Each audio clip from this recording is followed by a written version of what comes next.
उत्तराखंड, जो देवों की भूमि है, और देवों की इस भूमि में दैत्यों के अवशेष आज भी मौजूद है।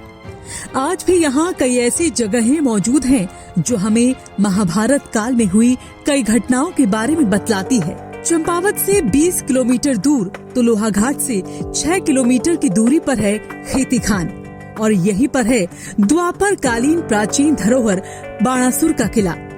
नमस्कार, आप देख रहे हैं राजकुमारी, आपके साथ में हूँ भुवन शर्मा। लोहाघाट में हम मौजूद हैं और लोहाघाट से कुछ किलोमीटर आगे बाणासुर का किला है।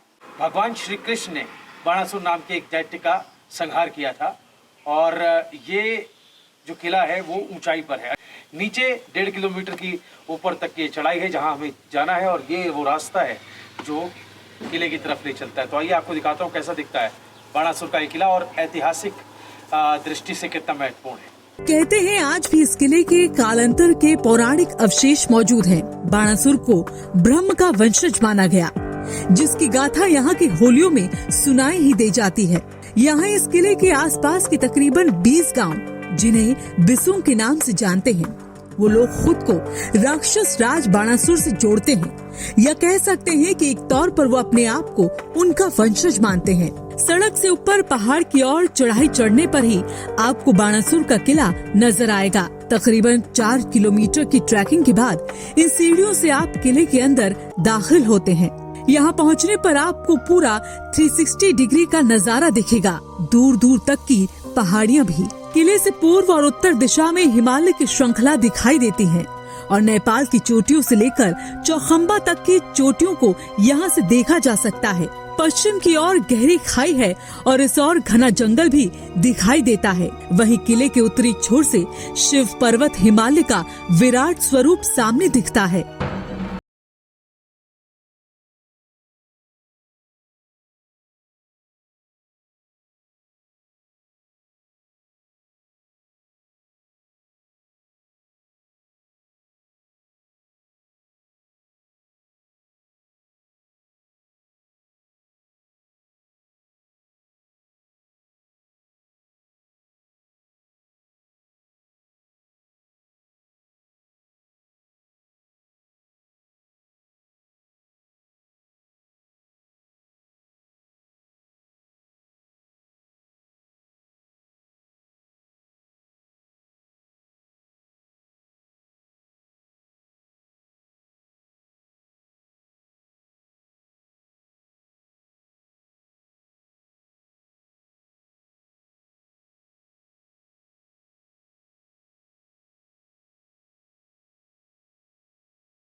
हालांकि इस कथा के साथ ही बाणासुर के नाम से जुड़ी और भी कई कथाएं इस किले को लेकर प्रचलित हैं।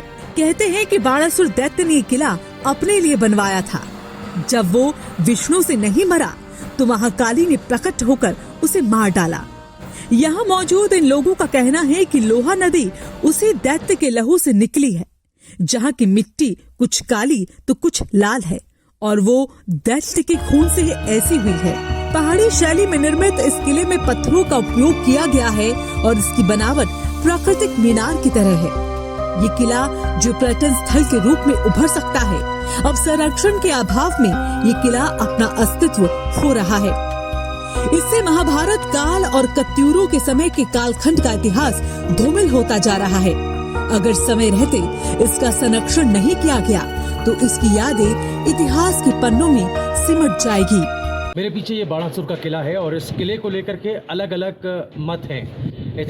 कुछ इतिहासकार मानते हैं कि बाणासुर नाम के जो राक्षस है उसने इस किले को बनाया। वहीं कुछ इतिहासकारों का मत है कि चंद राजाओं ने इस किले की स्थापना की थी सामरिक दृष्टि से।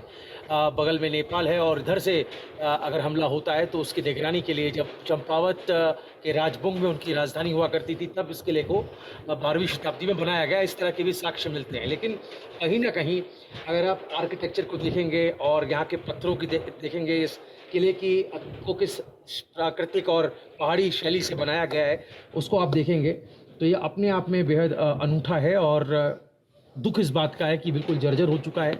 महाभारत, जिसका इतिहास महाभारत से जुड़ा हुआ हो, चंद राजाओं से जुड़ा हुआ हो, वो किला अगर इस तरीके से हम कहेंगे जर्जर अवस्था में है, और इसके लिए कोई ना कहीं जिम्मेदारी तय होनी चाहिए। और ज़रूरत है पर्यटन, क्योंकि पर्यटन कहा जाता है, पर्यटन राज्य है उत्तराखंड, ऐसे में इसको बढ़ावा देने के लिए जो है वो इसको संरक्षित किए जाने की ज़रूरत है, इसका जीर्णोद्धार किए जाने की ज़रूरत है। अब तक कई लाख करोड़ रुपए खर्च किया गया रास्ता बनाने में, और जिस रास्ते हमने आपको तस्वीरें दिखाई, लेकिन जो मेन किला है जिसको देखने के लिए लोग 1.5 किलोमीटर ऊपर ट्रैक करके आते हैं और ना जाने दिल्ली और महानगरों से आते हैं, वो किला अगर इस रूप में दिखाई देगा तो अपने आप में बेहद शर्म की बात होगी। लेकिन अगर आप आसपास का नज़ारा देखेंगे तो ये बहुत, यहाँ से जो हिमालय का 360 डिग्री एक व्यू मिलता है, वो कहीं ना कहीं एक अनूठा विहंगम दृश्य है जो आपको शायद दूसरी जगहों में कम देखने को मिले।